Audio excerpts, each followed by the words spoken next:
It's always great to see you, and thanks for coming in. All right. Hi, everyone. This is Ellen Marie Francisco. Thanks for coming into my channel today. If you're a returning subscriber, welcome back. And if you're new to my channel, stick around. We're going to talk today about fear and anxiety and what it does to the energetic body. So I am an energetic master. I work on the energy fields all the time.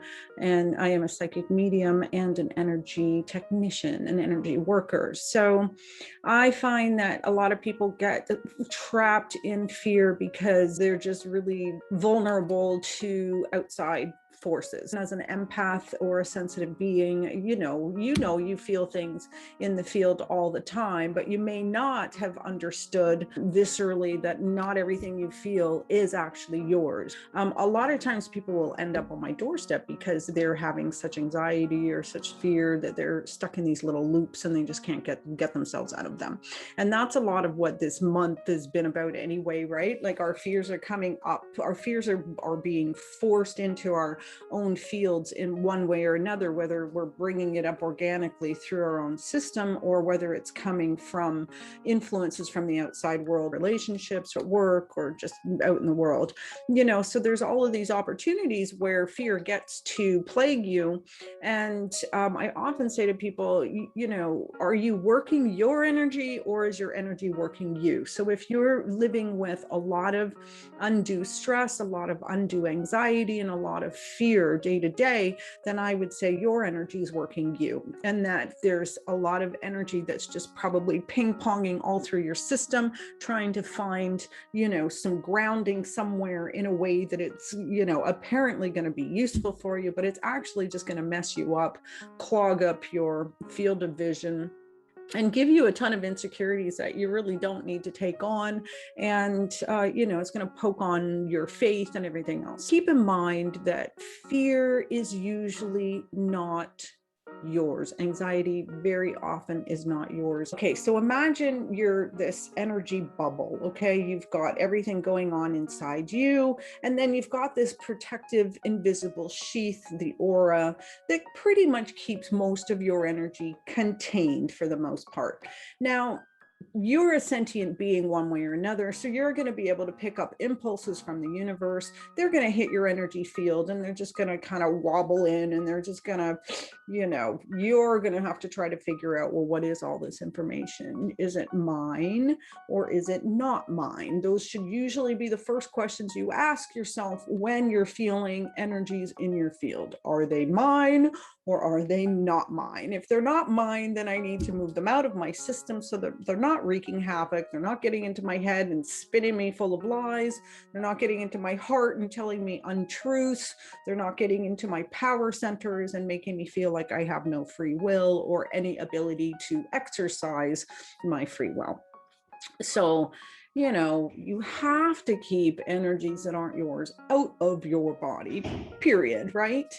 You don't want your moms and your sisters and your brothers in your head constantly. You need them out of you. All right, so dealing with anxiety can be troublesome because all it takes is a little bit of insecurity in your own system to attract all of the other insecurity everywhere around, from a 4-block radius to the other side of the world. So, our systems are magnetic. They do draw in. So they're drawing in things that you want. They're also drawing in things consciously that you might not actually want, but it's coming in at you anyway.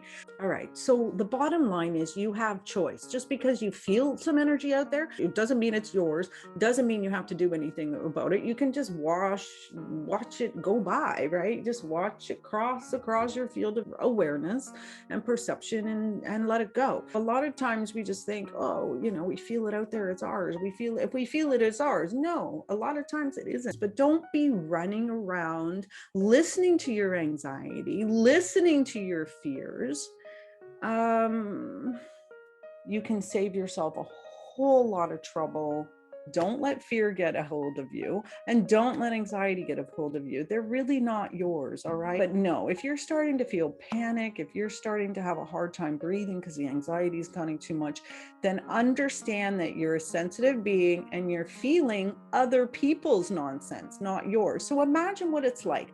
You're your own energy body, you've got your aura all shielding you in, and you're protecting yourself from the outside world. And then in a weak moment, you let your guard down, and all this stuff from humanity starts filtering in, and you're feeling it. All of a sudden your body is like, there's something in here that isn't me, and it's crossed my threshold.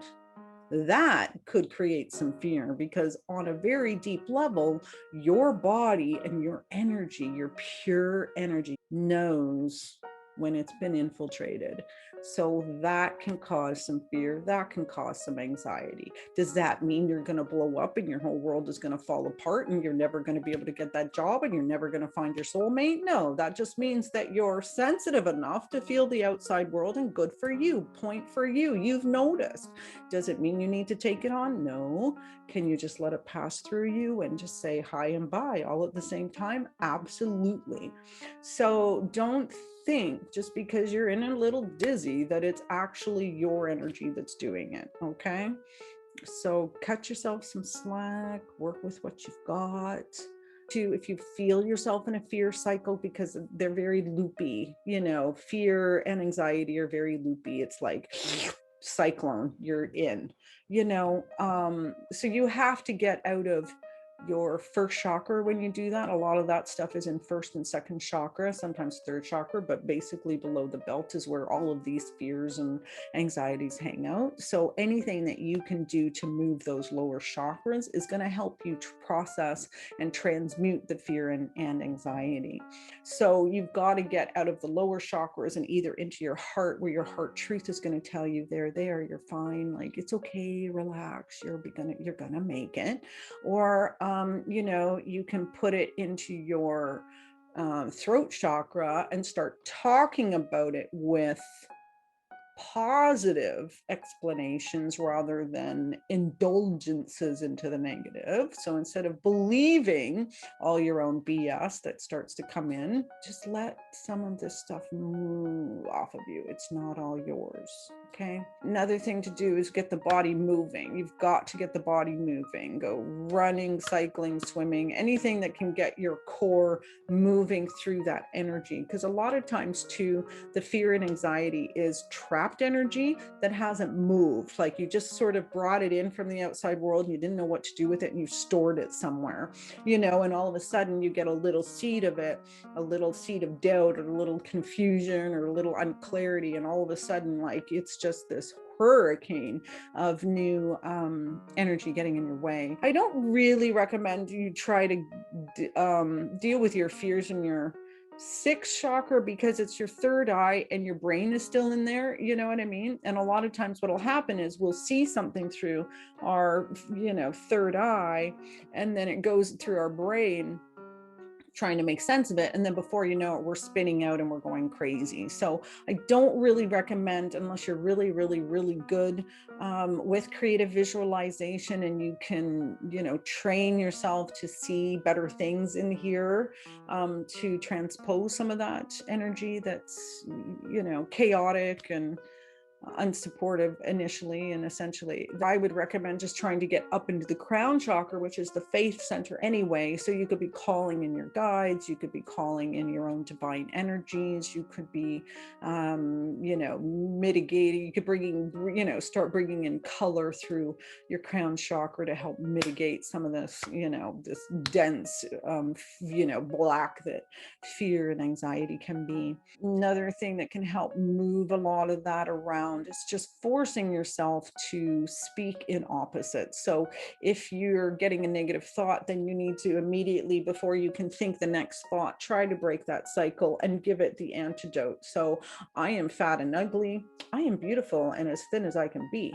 Like, you constantly have to, turn around what you say, switch your perceptions up, be willing.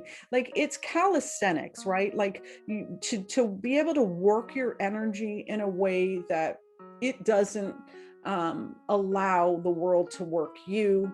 And then you have to be willing to dig in a little bit every day and be conscious of, what am I feeling? What's going on? Where am I right now? Can I accept where I am right now? Okay, I'm going to breathe through where I am right now. I'm going to accept it, and I'm going to move forward when I feel the energy is right to move forward, right? Instead of having to like power through. Because a lot of times you get into these fear cycles and the anxiety cycles, and you're like, oh my God. Some are immobilized by it and some are activated by it. So if you're working from your fear and suddenly going out and making other things happen and forcing your will upon the world, are you in alignment really with what you're here to do?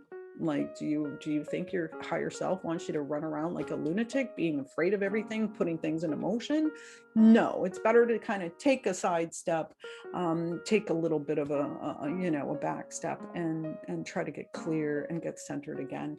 And so you're going to want to be around people that aren't negative if you're in these spirals too. Like, if you're sensitive enough to feel other energies around you, then you're sensitive enough to be infiltrated by strong-willed energies that might not have your best intention at heart. So you really need to be clear. And for the parts that you're afraid of, just pray to those parts. Go easy on me.